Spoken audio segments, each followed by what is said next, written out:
Now, I don't know if you remember these kind of images that came out of Romania in the 1980s.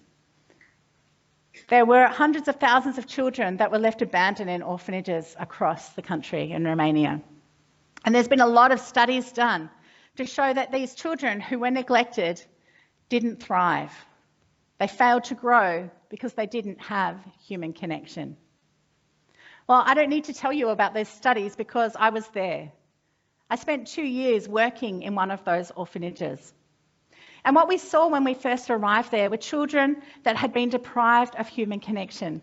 They'd basically just been left in that room that you can see there, never touched, never held.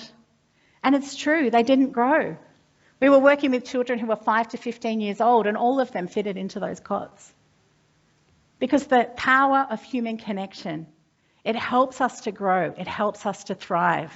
And so by connecting with each other, we can help each other to grow and thrive.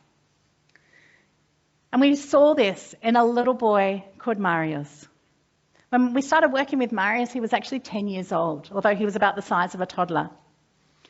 But Marius quickly became one of my favourites.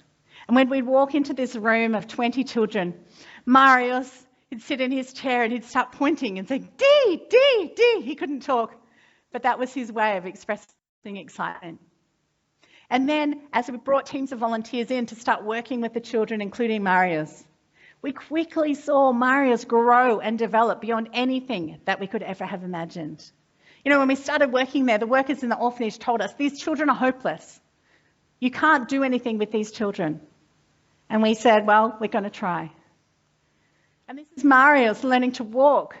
And then I can still remember the first day that Marius walked on his own for the first time, this massive smile plastered on his face.